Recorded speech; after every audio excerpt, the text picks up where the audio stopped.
Yes, good morning Pilipinas and good morning world sa ating mga kabayang OFW at mga kabayan natin na nandyan sa Pilipinas. Mapagpalang araw sa ating lahat. Sa mga sulok man tayo ng ating mundo, ay di umaga dyan, hapon o gabi, sana nasa mabuti tayo na kalagayan at walang sakit-sakit ang lahat. At sa mga kabayan natin na merong sakit, sana gumaling na tayo. At importante mga kabayan ay hindi tayo mawalang pag-asa at saka mag-pray tayo sa ating Panginoon araw-araw, okay? Well, siyempre, kasama niyo pa rin si Sir Ivan, ang pinakabulol na vlogger sa balat ng YouTube, pero nagbibigay sa inyo ng mga totoo at mga preskong balita na kinukuha natin sa ating kapitbahay na social media. Sa magandang buhay sa ating lahat mga kabayan and happy Saturday sa ating lahat. Sana okay lang po tayo, maganda ating gising at saka merong energy ang ating aura mga kabayan. And don't forget to smile always, okay? So, before tayo mag-start po ng ating talakayang araw, siyempre, i-greet mo natin po ating mga kabayan, mga solid viewers na nag-celebrate ng kanilang birthday ngayong araw. At nandito po silang Stan mga kabayan, i-greet natin ang happy birthday si Nigel Clyde Samson na nandyan sa City of Coronadal. Greetings are from Ma'am Rowena Salvatierra. So, happy birthday po. Okay, isa sa pag-usapan ngayong araw, ito pong nakakagulat, maraming nagulat mga kabayan. Marami bang nagulat? Ito pong pagkatalaga ni Francisco Kiko Laurel Jr. bilang pumalit po kay PBBM mga kabayan bilang DA Secretary sa ating agriculture. Yes, siya po ang pumalit kay PBBM. Alam nyo, marami pong nalungkot na si PBBM mga kabayan ay iniwan niya na ang bilang secretary dyan sa agriculture. Yes, totoo lang, maraming nalungkot. Maraming nga nag-message kay Sir Ivan. Sabi na, Sir Ivan, nalungkot ako ngayong araw. Sabi ko, bakit? Si PBBM daw, iniwan niya na yung post niya dyan sa agriculture. Sabi ko, sino ba ang pumalit? Sabi nila si Laurel. So, nang nakita ko na yung balita mga kabayan, yung pag-appoint po ni Laurel. So, totoo lang, talagang natas si Sir Ivan. Mamiss ko si PBBM bilang sekretary sa DA mga kabayan. Kasi nga, alam na ho natin na malaki po ang nagawa ni PBBM bilang sekretary sa agriculture. Marami siyang nagawa mga kabayan. So, isa rin po si Sir Ivan na nalungkot talaga na iniwan ni PBBM ang kanyang post dyan sa DA. Okay, alam nyo mga kabayan, talagang napakagulo po ng utak nito mga anti-Marcos na dating Pinklawan supporter o dating Dilawan supporter at biglang bumaliktad, naging pro-BBM na. Sino yan, Sir Ivan? Si Tad. Ang haba ng intro, totoo naman talaga. Alam nyo si Tad, dating Dilawan supporter yan. Alam nyo ba yan? At saka nag-shift siya makabayan bilang biglang naging DDS supporter na siya. At tinatawag namin siyang DDS shit. Membro siya sa mga DDS shit makabayan. Na ngayon, meron silang pangalan na Quanggol Vloggers. Alam niyo ba yung Quanggol mga kabayan? Alam mo yan ang mga Bisaya. Si Hitad, nagtago siya sa pangalan po ng loyalista para mambudol siya at mabudol niya yung mga loyalista mga kabayan. At kalaunan, naging anti-Marcos na rin kasi yan po ang kanyang style mga kabayan since noon. Pero alam niyo, pinakita ko dito yung ebidensya na itong si Hitad ay isang dating DDS. Hanggang ngayon, DDS pa rin siya mga kabayan pero tinago lang ho nila. Kasi yan po ang kanilang plano since noon, pero ngayon talagang sumabog na makabayan. So naging ganap na siya na anti-Marcos at siya po ay DDS supporter, okay? So ano bang ginawa lang Sir Ivan? Alam nyo, nagreklamo kaagad sa pagka-appoint nito ni Laurel Jr. makabayan bilang DA Secretary sa Agriculture. Sabi lang, ang labo daw ni PBM at inuulit-ulit pa niya sa kanyang vlog, latest vlog makabayan ni Hitad, nakita ba natin? Sabi niya, inuulit pa niya yung word na weak. Sabi na, weak at very weak daw si PBM dahil daw in-appoint sa post agriculture itong si Laurel Jr. Bakit kilala ba nila itong si Laurel makabayan at nagrereklamo kagad sila? Bakit ba sila nagreklamo, Sir Ivan? You know what I'm thinking? Kasi ang gusto na makabayan, ito pong si Mar Rojas. Yes, you heard it right. Diba ipinalabas nila noon na ayaw namin itong kay Mar Rojas kasi dilawan yan. Pero ang totoo yan, gusto nila si Mar Rojas makabayan. Bakit? Kasi si Mar Rojas, sabi nila, diba kamag-anak po ni Felisa, si Mar Rojas is sidang dilawan ito. Kapag inappoint ho yan ni PBM, magkatotoo ang kanilang fake news na inikalat noon na ito ito daw si Maruhas ay gagawin po or kukunin po ni PBBM bilang sekretary dyan sa DA. Siya kaya sila galit ngayon mga kabayan kasi hindi po nakatotoo ang kanilang mga fake news. Di ba? Nag-gets ba si Sir Ivan?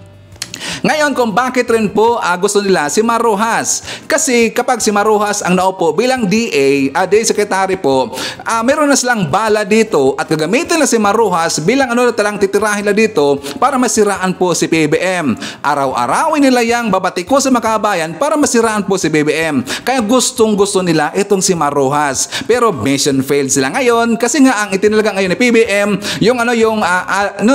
yung pong kumalat na pangalan makabayan. Naalala niyo ba yung ibinalita po ng Billionario.com na isang business tycoons, bilyonaryo, yun po daw ang alleged or parang merong rumor na papalit po kay PBBM. At nagkatotoo makabayan. Di ba ibinalita ko yun ng Billionario.com? Hindi ko lang sure kung bakit alam kagad yun ng Billionario.com makabayan. Sino bang may-ari ng Billionario.com na news outlet? Siguro may siyang connection siguro dyan sa gobyerno or maybe nung tinawagan na po ni PBBM si Laurel Jr., baka nalaman po ng taga Billionario.com kasi nga siyempre baka siguro close nila itong si Laurel makabayan. Kaya lumabas kagad yung rumor na yon. So nagkatotoo na nga.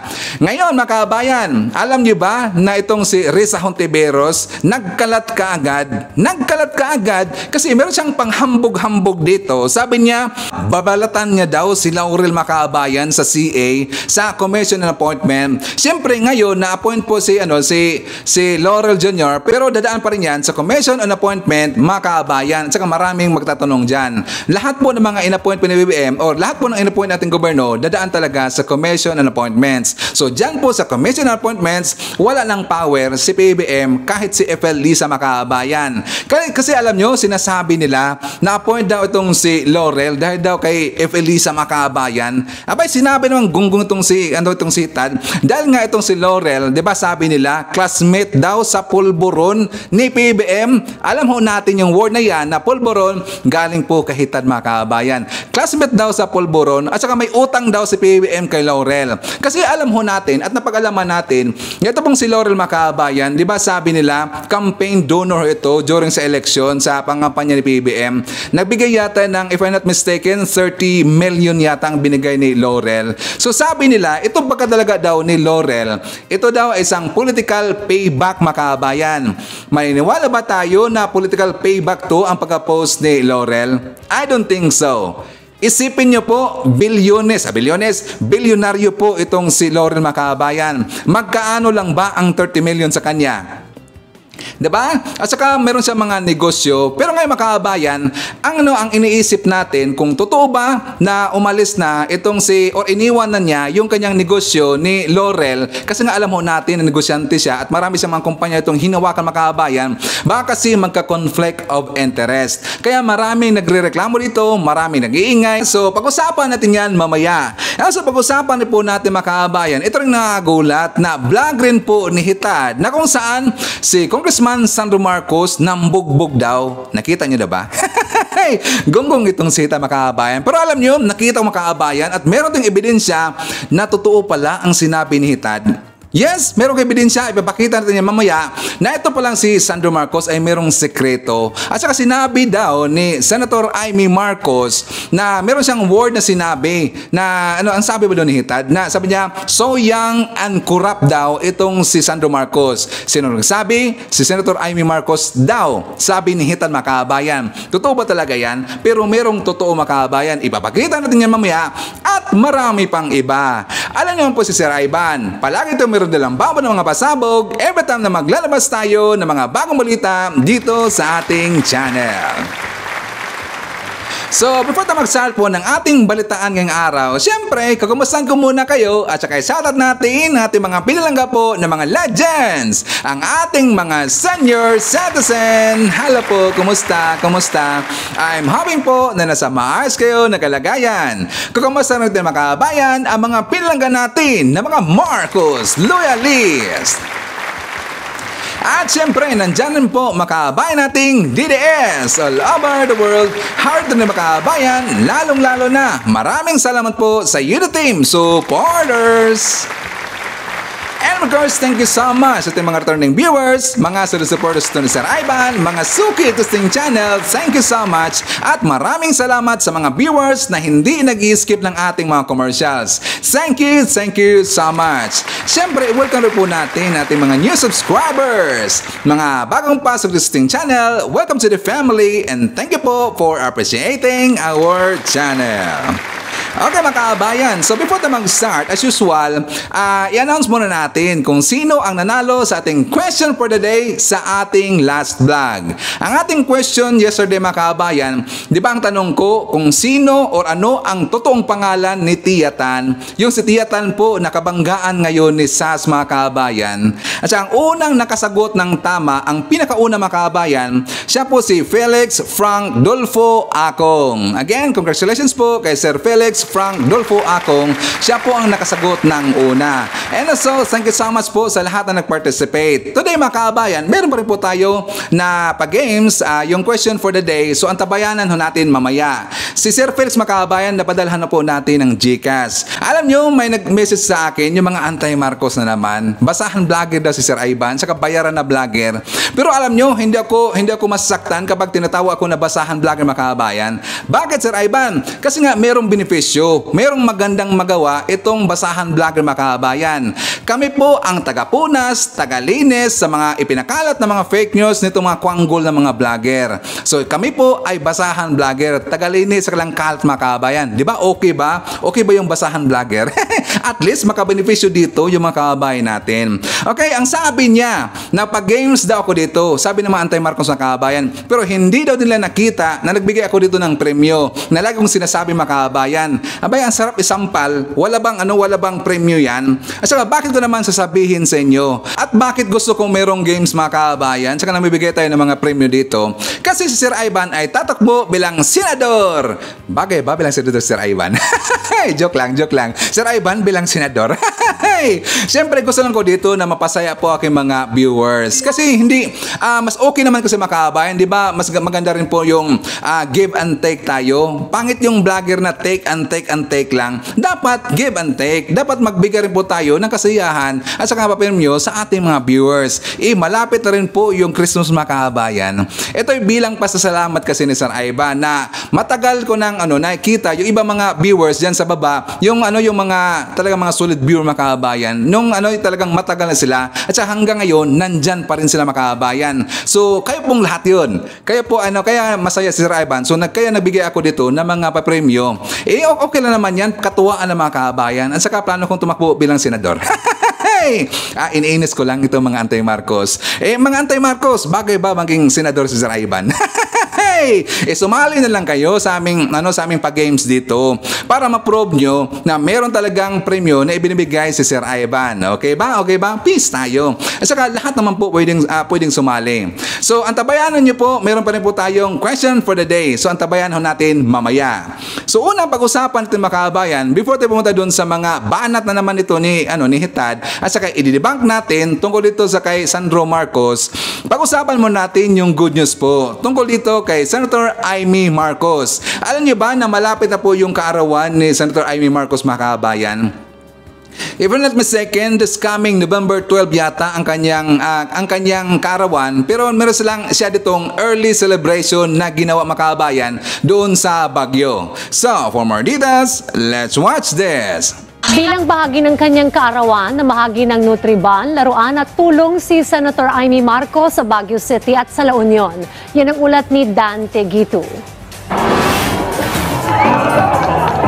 Relo, tablet, computer, cash, canned goods, bigas at Nutriban.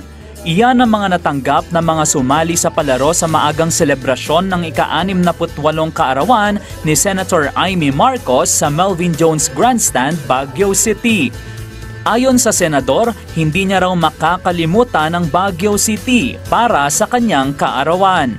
Baguio City, my favorite city in the Philippines, like my family and most especially my father. I strongly suspect I was made in Baguio or somewhere between Baguio and Benguet. So I feel very much like a native daughter. I'm celebrating my birthday here and in some other cities, pero syempre, umuna ti Baguio. Pagdating pa lang ni Senator Marcos, agad na umindak sa katutubong sayaw ng Cordillera.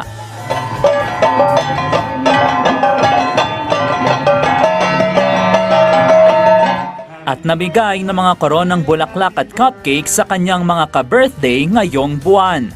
Tumanggap naman si Senator Amy ng cake mula kay Baguio City Mayor Benjamin Magalong.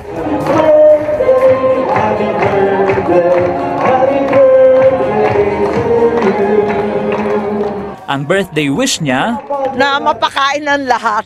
Kasi alam natin na napakamahal ng pagkain ngayon at hindi ako masyadong mahilig sa party. Pero gusto ko yung party na, eto nga, may Nutribus para sa mga bata. Hindi mapagkakailan na dumami ang mahihirap matapos ang COVID. nakisalo rin ang senadora sa Boodle Fight na tinawag na #ImyMukbang. Ready on the left. Ready on the Buddha line. Fight, fight, fight. Namahagi rin si Senator Amy ng mga laruan at Nutriban sa mga bata sakay ng Nutri-Jeep. Ayon sa senadora, bagong inobasyon ito ng Nutribus. Layunin nitong matugunan ang problema sa malnutrisyon at mabigyan ng makakain ng mga mahihirap nating kababayan. Pagkatapos ng kanyang birthday treat sa Baguio City, nagtungo naman ang senadora sa San Juan, La Union.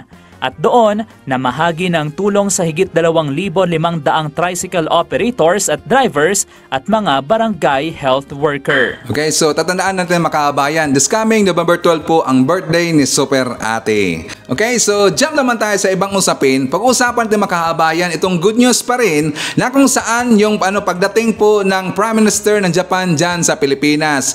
Ang init po ng pagsalubong ni PB mga kabayan. So sabi nila, marami daw ang benepisyo ito yung pagbisita po ng Prime Minister ng Japan dyan sa Pilipinas. So, for more details, let's watch this! Kumpiyansa ang isang eksperto ng malaki ang may tutulong sa bansa ng pagbisita ni Japanese Prime Minister Fumio Kishida. Bukod naman sa pakikipagpulong kay Pangulong Ferdinand R. Marcos Jr., maghahatid din ng talumpati sa Kongreso ang Japanese leader. Yan ang ulat ni Mela Lesmora.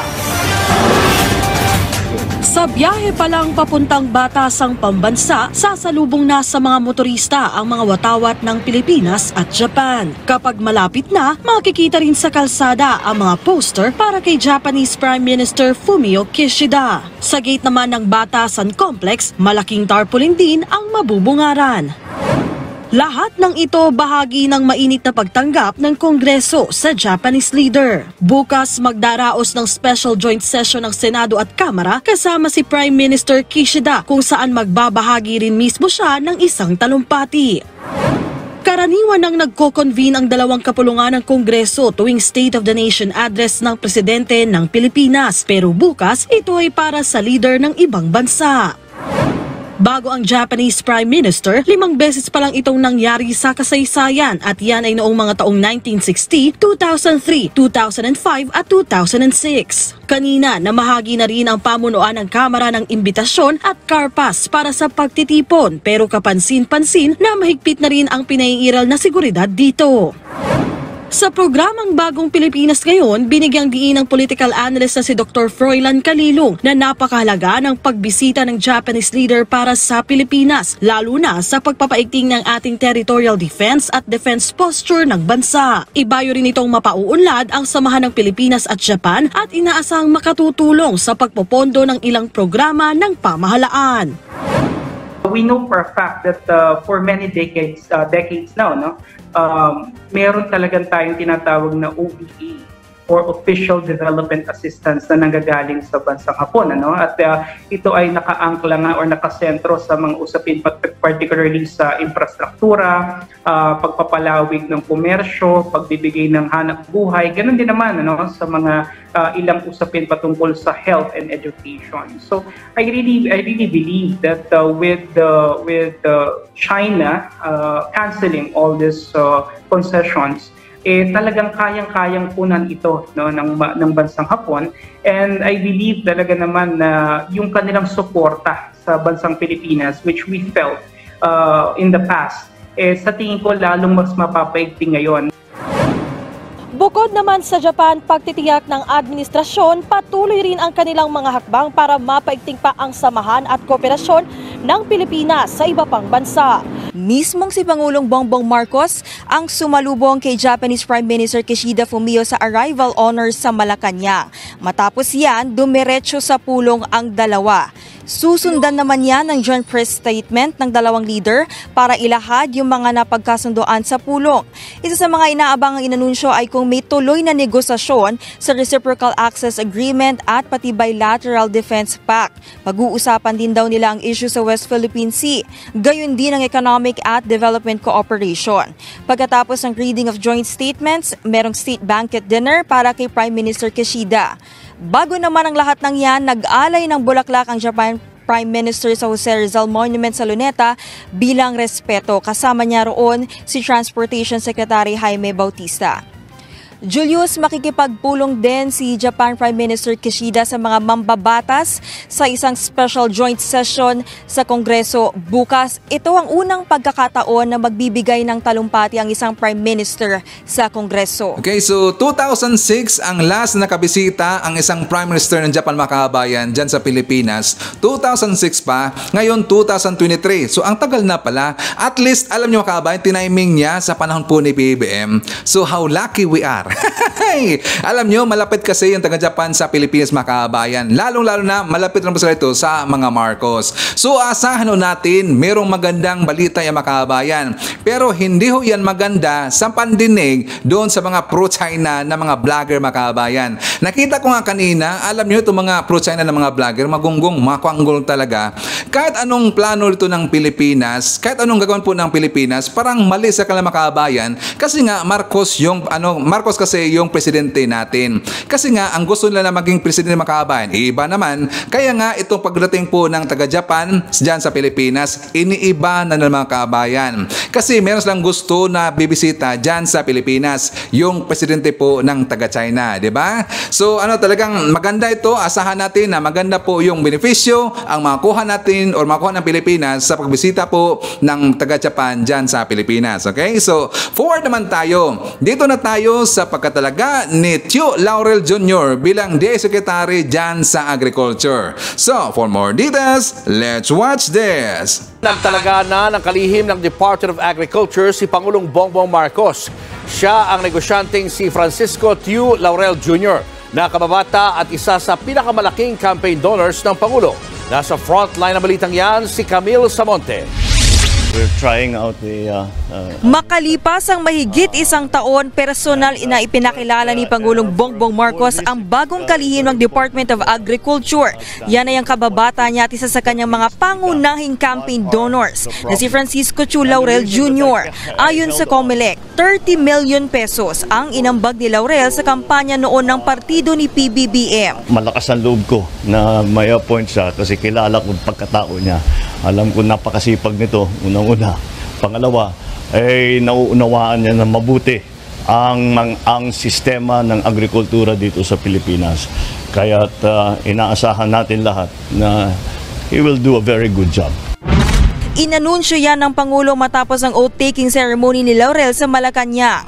Malaking hamon ang pagiging kalihim ng Department of Agriculture na matagal pinamahalaan ng mismong Pangulo. The reason that I held on to the position of Secretary of Agriculture was that I truly believed, and I think I was proven right, that there are many things that only a president could do. Pero ngayon, alam na raw ng administrasyon ng mga problema at kung paano ito susolusyonan. May marching order agad si Pangulong Bongbong Marcos kasunod ng pagtalaga kay Laurel Jr. bilang bagong Agriculture Secretary. Dapat makontrol na raw ang presyo ng lahat ng agricultural commodities na patuloy na tumataas. Dapat tugunan na rin daw ang malaking hamon at banta ng climate change. Hindi na bago kay Laurel ang sektor ng agrikultura lalo't pinamunuan niya ang Frabel Fishing Corporation mula 1985. May posisyon din si Laurel sa iba pang kumpanya na nasa sektor ng meat processing at maging sa energy sector. Miyembro rin si Laurel ng Private Sector Advisory Council na nagbibigay ng policy recommendations kay Pangulong Marcos pagdating sa sektor ng ekonomiya. Kaya naman naiintindihan daw ni Laurel ang mga magsasaka at mangingisda. Personal kong natunghayan ang mga hirap at pangarap nila. Asahan po ninyong laging bukas ang aking tanggapan para sa inyong lahat. Kinwestiyon ng ilang grupo ang pagkakaroon umano ng conflict of interest sa pagkakatalaga sa bagong Agriculture Secretary. Sinagot naman yan ng kalihim. Nasa frontline ng balitang yan, si Marian Enriquez. A new setup. Kilalang negosyante sa fisheries sector si Secretary Francisco Tiu Laurel bago siya itinalaga ni Pangulong Bongbong Marcos bilang kalihim ng Department of Agriculture. Pero ang grupo ng mga mangingisda na pamalakaya hindi raw believe sa appointment niya. May agam-agam daw sila lalo't may record nila ang kumpanya ng pamilya Laurel sa pagkasira ng mga palaisdaan gaya na lang sa Manila Bay. Frabel po ay isa sa pinakamalaking kumpanya ng commercial fishing vessel sa ating bansa. Kung matatandaan natin, the first place, mga 1980s, ay sila yung nalasa. Kasi yung dahilan ng pagka-ubos, halos wala nang mahuli yung ating mga na mga maliliit na mga isda. Yung irreversible na impact pa ng recognition, involved na rin ang pamilyang Laurel. Dagdag pa ng pamalakaya, kailangan ng mga bagong programa ng DA para mapalakas ang lokal na produksyon ng isda. Kung ang policy at programa na ipapatupad pa rin ng bagong DA Secretary Laurel ay yung dati ng mga bigo at dahilan ng pagkasira o pagkalugi o pagbagsak ng ating agricultural sector sa ating bayan ay useless yun. Kung si ACT Teachers Party List Representative Franz Castro naman ang tatanungin, tila bayad utang ng Pangulo ang appointment kay Laurel na isa sa malalaking donor niya noong eleksyon. Pero para kay dating Agriculture Secretary at Federation of Free Farmers Chairman Leonardo Montemayor, masaya na raw siyang may permanente ng in-charge sa DA dahil kailangan matutukan ang problema sa supply ng pagkain sa bansa. Remember, sa first quarter pa lamang ng 2024, expected na tatama yung El Nino. So hindi lang palay o bigas ang matatamaan, pati yung siyempre other land-based crops, including mais, gulay, to some extent apektado rin ang ating livestock and poultry sector. Ayon naman sa Samahang Industriya ng Agrikultura o SINAG, umaasa silang hindi lang sektor ng pangisdaan ang tututukan ni Laurel. Dapat tutukan niya yung other sector like pork and chicken and vegetable and of course rice, dahil hindi niya ito ganun kabisado compared to sa fish, may company siya. Sa unang araw naman niya bilang kalihim kanina, dumiretso agad sa kanyang opisina sa Quezon City si Secretary Laurel galing sa palasyo. Kamusta, sir? How do you feel? Weird. Ha? No, sir. Overwhelmed. Namimitingin ko muna yung mga taga-DA. Closed door ang meeting niya sa mga opisyal ng DA kanina. Pero paglabas ng opisina, pinabulaanan niya ang aligasyong may conflict of interest ang pagkakatalaga sa kanya sa DA dahil sa kanyang mga negosyo.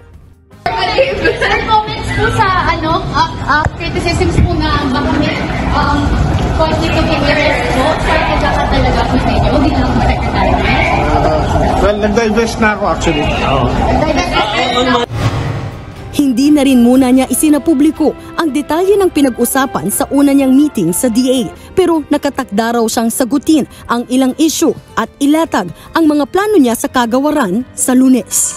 Okay, so kakao-point pa lang nung tao mga kabayan, ang dami lang reklamo dito, ang dami lang hanas, daming pagdududa. Anyways, yung tao kung sa tingin nila na parang merong conflict of interest to mga kabayan, anyways, dadaan naman ho yan sa CA, sa Commission of Appointment. Doon siya gigisahin mga kabayan at doon natin malalaman na kung meron ba ditong conflict of interest na na mangyari, di ba? At least bigyan muna natin ng chance yung tao. Saka bigyan natin ng chance na kahit 6 months, 6 o to 1 year, kapag siya po ay magiging fully regular na sa kanyang post mga kabayan. Maraming reklamo, pati rin po si Sir Ivan.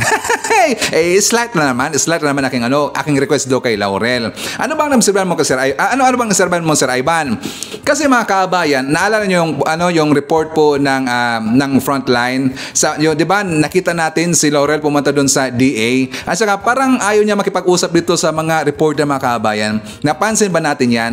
Nagbasa-basa kasi ako doon sa comment sections. Sabi niya, sana daw baguhin daw ni Laurel yung pakikitungo niya doon sa mga reporters. Which is, I agree also mga kabayan. Dapat hindi natin i-treat na gano'n yung mga reporters na parang ayaw natin makapag-usap. Parang gano'n, napansin ba natin?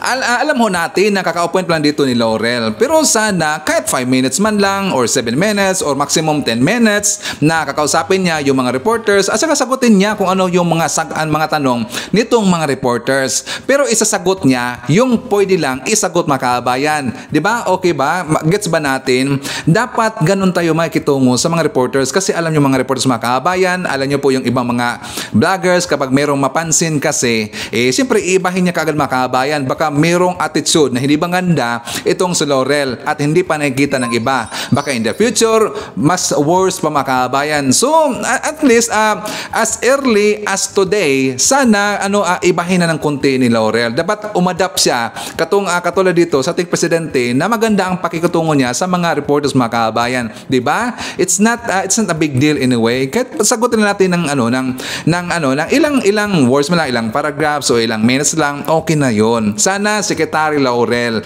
para hindi ka dito talagang sasabunin po ng mga kwanggol vloggers para hindi ka ito batikosin ng katakot-takot dito ng mga pambatikos. Sana i-adjust natin konti. Okay ba? Konting request na mo yan galing kay Sir Ivan.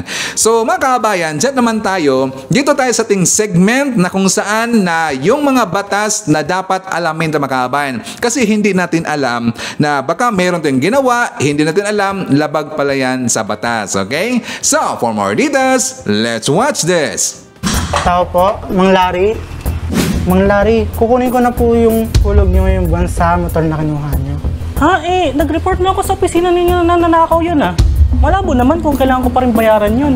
Mang Larry, hindi pa po tapos yung kontrata niyo. Kailangan niyo pa rin po i-fully paid yun. Grabe naman kayo. Nanggigipit na kayo Attorney, yung paniningil sa akin ng motor na ninakaw na sa akin, legal ba to? Hindi ito legal. Ayon sa Article 1484 ng Civil Code o yung Recto Law, ang seller ng motor na binili ng hulugan ay mayroon lamang dalawang choices in case of breach. Una, singilin ang balanse o pangalawa, kunin o bawiin ang motor. Isa lamang dito ang pwede niyang gawin. Ibig sabihin, kapag nawala o ninakaw ang motor, maaaring mag-claim sa insurance ang seller at mababawi na niya ang halaga ng motor. Hindi na niya ngayon pwedeng singilin pa ang balanse sa buyer. Attorney, paano kung second hand ko na binili ang motor pero ang unang may-ari ng motor ay may balance payment pa sa shop at ako ngayon ang sinisingil? Legal ba to? Hindi ito legal dahil hindi ikaw ang nakipagtransaksyon sa shop. Wala kayong kontrata ng shop kaya walang legal na basihan ang kanilang paniningil sa iyo. Maliban na nga lamang kung lumagda ka sa isang deed of assignment at sinalo mo ang responsibilidad ng pagbabayad ng hulog sa balanse mula sa nagbenta sa iyo ng motor. Attorney, may motor akong nabili pero may nakapagsabi sa akin na nakaw pala ito. Anong dapat kong gawin? Kapag ikaw ay bibili ng kahit anong bagay, dapat may deed of sale ka at ang seller ang registered owner ng binili mo. Kung nabili mo ang motor sa isang tao na hindi naman siya ang registered owner nito, maaari nga na nakaw ang motor. At pwede kang makasuhan ng paglabag sa anti-fencing law na may parusang multa mula 12,000 hanggang 20,000 at pagkabilanggo ng 5 taon hanggang 20 years.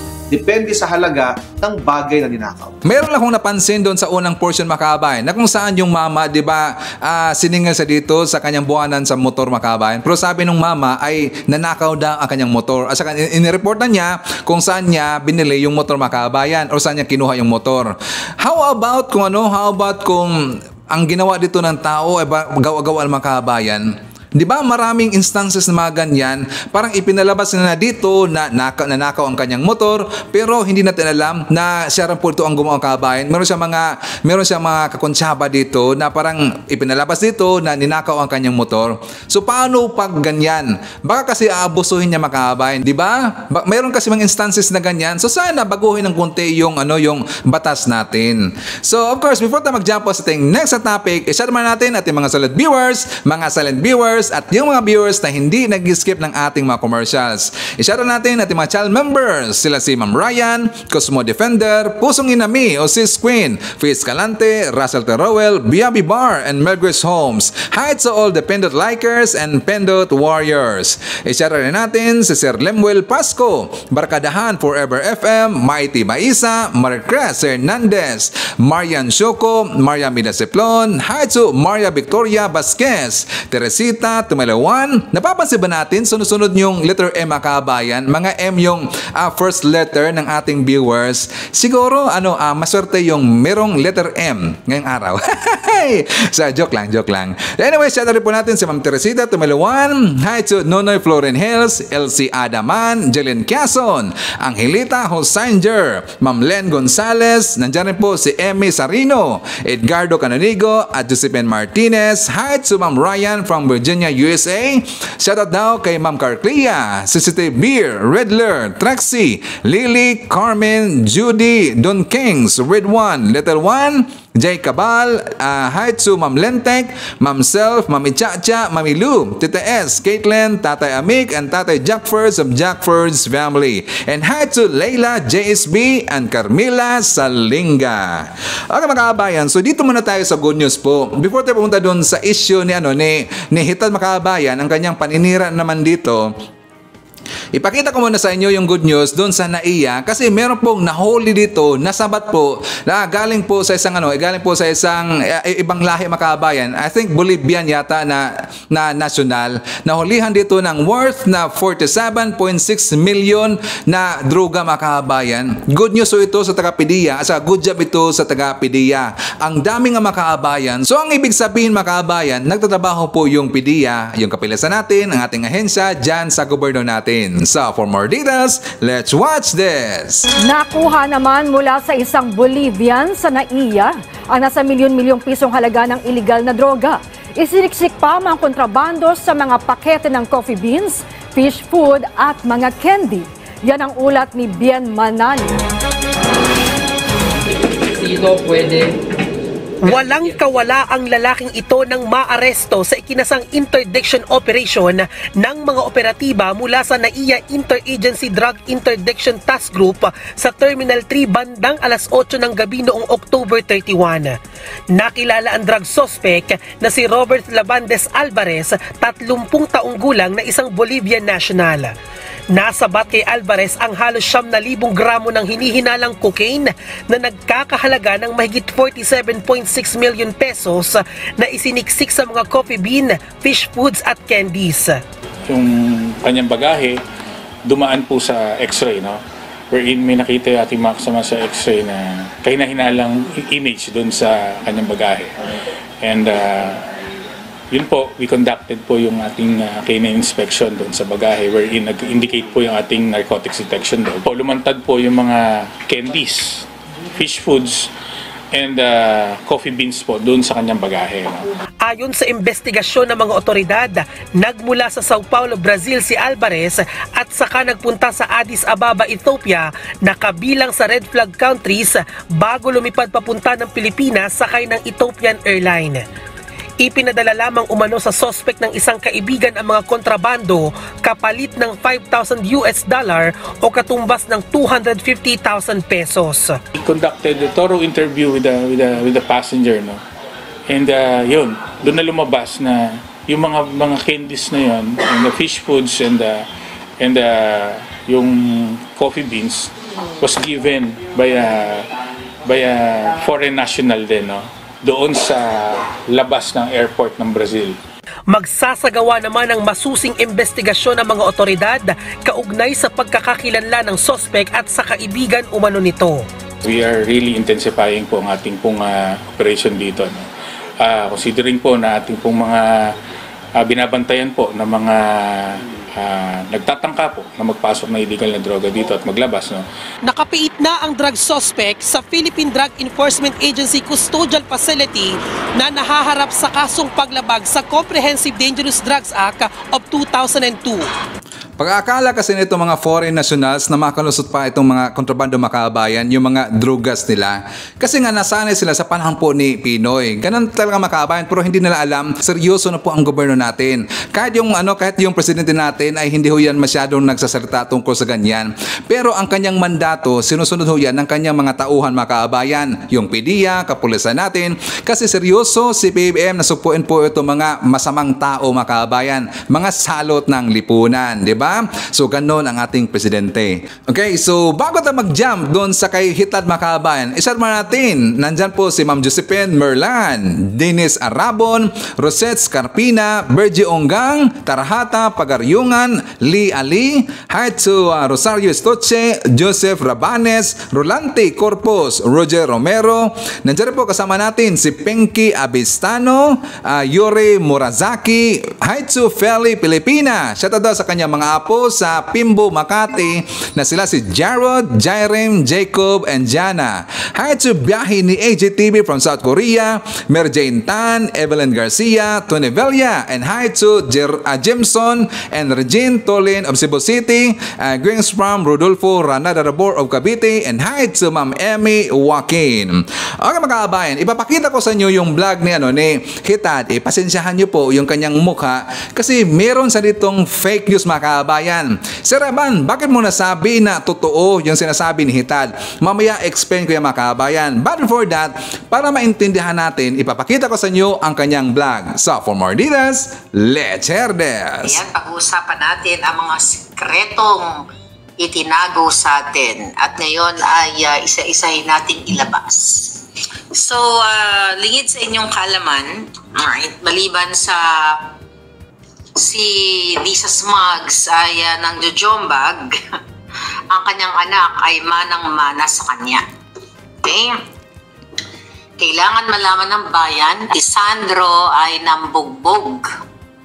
And sabi ni Senator Amy Marcos, so young and so corrupt. Ayan ang sabi niya kay Sandro o Sandra. Okay? Binabae pero nabubugbog. Okay? Narinig niyo na ba yung chika boom boom na yon? Exclusive lang dito kay Maharlika. Ayun. Sa mga palangga, okay, doon pa lang meron ng kunting problema mga kabayan, nagsinungaling itong si Hitad. Sabi niya na nambubog daw itong si Sandro Marcos, Alice Lee. Pero hindi po ito narinig kahit saan dito na daw sa kay Hitad mga kabayan. Exclusive daw na balita na yan. Kay Hitad lang, so which means gumagawa lang siya dito ng istorya mga kabayan. Di ba? Gawa-gawa niya lang yung istorya na yan. Pero ipagpatuloy muna natin para maintindihan pa natin mga kabayan. Napag-alaman ng ating puting ahas.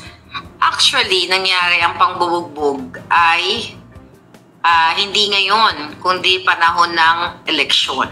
Right?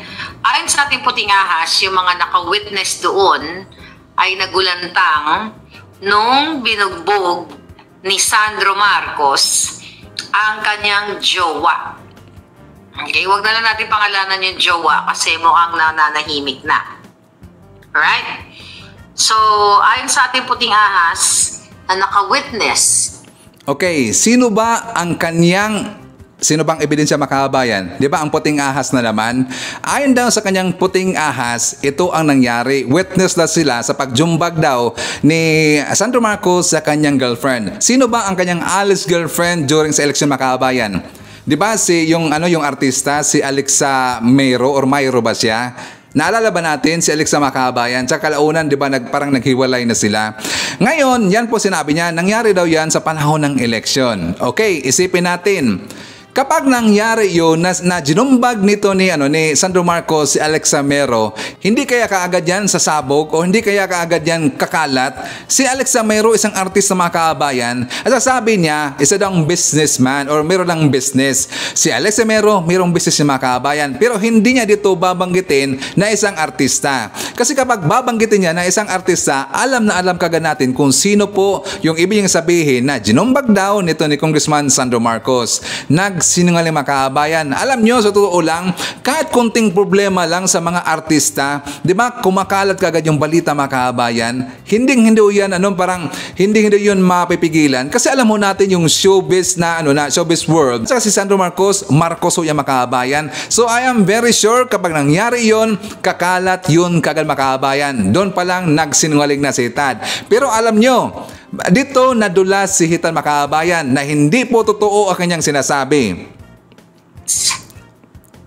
Okay, baka delete na naman ni Smug, sabi ni Truth Faith. So ayon sa ating puting ahas na naka-witness doon sa pangyayari during the campaign, itong anak ni Kuting, anak ni Lisa Smugs, ay ginombag ang kanyang girlfriend.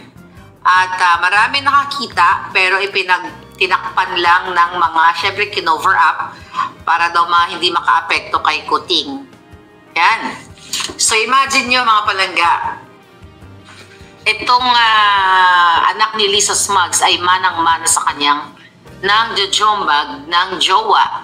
At napag-alaman ng ating puting ahas, maybe yung family nun ay, tumahimik. Hindi maybe. Tumahimik na lang. Ayon sa ating puting ahas ng mga naka-witness, dahil ang kanyang jowa, ex-jowa, ay may negosyo din, kaya may mga businesses, tumahimik na lang kasi sinisindak-sindak ng pamilyang mambubudol. So, kailangan malaman ninyo kung gaano ka sindikato ang talagang binudol tayo, yung sinuportahan natin. Siya lang naman ang nambudol nito mga kababayan. Klarong-klaro po na nagsinungaling itong si Hitad. Una, ang kanyang ebidensya, puting ahas. Hindi niya nakita at wala siyang ipinakita po na screenshots or video sa nangyaring yun mga kababayan. Imposible talaga. Si Alexa Mero isang artista ho yan. Kahit konting problema, kakalat kagad niya mga kababayan. Kasi ganun po yung mga artista. Lumalabas kagad ng konting problema lang. Di ba? Alam ho natin, kahit sino mga artista mga kababayan, kahit konting problema, kumakalat kagad. Dito, hindi lumabas yung issue, napaka-imposible talaga. Di ba? Gawa-gawa lang yung issue ng mga kababayan. Nyo, kung alam lang natin, so pinigil nila, hindi na pa-media, para pagtakpan ang kawalang hiya ni Sandro. At ngayon, lumalabas kay mismo, ayon sa ating puting ahas sa Senado, ay alam mismo ni Senator Amy Marcos at sinabi niya mismo kay not kay Sandro, okay, sa mga taong, nasa paligid niya na so young and so corrupt. So, ano ibig sabihin nito? Ibig sabihin niya nagsisinungaling ka. Sabi niya mga kababayan, si Senator Amy Marcos daw, mayroong sinabi na sinabihan niya daw itong si Congressman Sandro Marcos or about kay Kong Sandro Marcos na siya daw ay so young and corrupt. Pero hindi niya daw sinabihan si mga kababayan, si Congressman Sandro Marcos. Bagkos ang sinabihan daw ni Senator Amy Marcos, allegedly yung nakapalibot lang sa kanya. Napaka-imposible. Pamangkin niya po si Congressman Sandro Marcos. Di ba? Kung meron sila mga issue na ganyan, and I'm very sure, direct ko yan doon kay Congressman Sandro Marcos. At hindi yan makalabas mga kababayan. Kasi nga, napaka-sensitibo po na issue na yan. Maniniwala ba tayo ito kay Hidad? Saka ang sabi niya, si Senator Amy Marcos, hindi sinabihan si Senator Amy Marcos, hindi sinabihan si Congressman Sandro Marcos. Sinabi lang sa nakapalibot sa kanya. Napakahirap. Alam nyo, itong si Tad, siguro may makabayan. Ano bang tinira nito? Parang may problema sa kanyang pag-iisip talaga eh. Patuloy natin.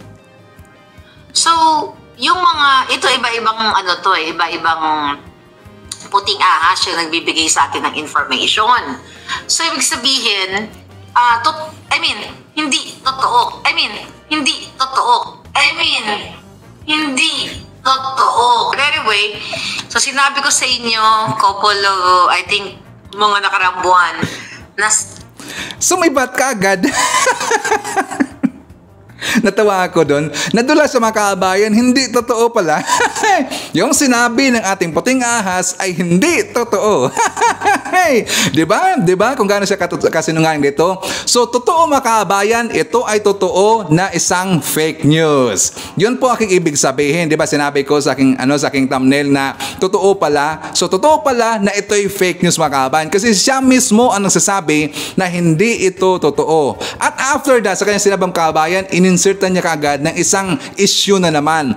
Pero patungkol pa rin dito kay Sandro Marcos. Si Sandro ay tumanggap ng Rolex. Pinakita ko na ebidensya sa inyo yung conversation namin. Even si Talakera, si Pebble Salakera, na tumanggap siya ng Rolex galing kay Abel Bacudio na binili dito sa Amerika. Alright? Kasi personal yun eh. Ano bang connection doon sa Rolex na ibinigay kay Congressman Sandro Marcos doon sa issue niyang una na nambumbog daw ng girlfriend itong si Congressman Sandro Marcos? Hindi ko gets kung bakit napunta doon mga kabayan. Sa totoo lang, parang paiba-iba ang kanyang statement dito dahil nga nadula siya nung una, umiba kagad siya ng topic mga kabayan. Tungkol daw dito sa merong nagbigay kay Sandro Marcos na isang Rolex. Kapag meron na ibinigay dito na isang Rolex, parang bribery ho yan kasi partner niya daw ni Congressman Sandro Marcos yung nagbigay sa kanya ng Rolex sa pangungurakot mga kabayan, sa pangungurap. Yun ang kanyang ibig sabihin. Personal knowledge ko yun. Sinabi mismo sa akin yun. So bakit siya tumatanggap ng bribe galing sa kay Avel? Saan ginamit yung ano na yun? Bakit siya binigyan ng bribe? Kasi magkakasabwat sila sa mga kontrata sa DPWH. Okay, di ba? I told you already. Diyan na lang, walang kwenta eh. So ano nga ang connection doon sa Rolex, doon sa pangbubugbog daw, allegedly ni Congressman Sandro Marcos sa kanyang girlfriend mga kabayan? Biglang nag-iba yung topic dahil nga nadulas yung una, siyempre live yun. Di ba? May sinto-sinto talaga itong si Hita mga kabayan. May sinto-sinto ba to? Hindi natin alam kung anong tinirang klaseng pulburo nito. Lagi niyang sinasabi na si PBM daw, si Felisa, nagpupulburon daw. Hindi kaya siya dito ang nagpulburon mga kabayan? Di ba? Meron siyang mga issues na inilabas dito. Meron siyang inilabas dito na mga gawa-gawa niya lang ng mga istorya. Pero kalaunan, siya rin po dito magsabi mga kabayan, diyan natin makikita sa kanyang live na hindi pala totoo at lahat na at kanyang mga sinasabi ay fake news. Di ba? Siya rin po dito ang nagbisto sa kanyang sarili mga kabayan. Di ba? Sinto-sinto tayo itong sihitan mga kabayan. Nakakatawa. Anyways, yan po yung mga nakalap ng mga balita ngayong araw. Kung nakaabot ka po sa portion to, sana nakapag-like na ho tayo. Libre po ang mag-share. Libre din ang mag-subscribe. Again, maraming salamat sa mga viewers na hindi nag-skip ng ating mga commercials. Thank you so much. So, nandito na tayo sa ating question and answer portion. Ang ating question for the day mga kabayan, ano ang pangalan na itinalaga ni PBM bilang DA Secretary dyan sa Agriculture? Again, sino po yung business tycoons na pumilit kay PBM dyan sa Agriculture? Please comment down below. At saka paunahan lang tayo mga kabayan, okay? So, good luck sa ating lahat. At saka, before natin tapusin po ang ating programa ngayong araw, sana sabayan nyo si Sir Ivan para sa ating live messaging prayer. Lord our God, Father of compassion and comfort, we thank you for turning our suffering into a path to life, making us grateful and trusting through all trials. You transform our challenges into opportunities for the best. We praise your name for the path beyond sin and death and the blessed way through all adversity. In Jesus' name, I pray. Amen. So maraming salamat mga kabayan, and I hope to see you again on my next video. BBM Sara! BBM Sara! Pagkakaisa patungo sa ginhawa. BBM Sara! BBM Sara! Para sa kinabukasan naming mga bata. BBM Sara! BBM Sara! Walang imposible na kapag nagsama-sama. BBM Sara! BBM Sara! Ang presidente at ang bisi na mahal ang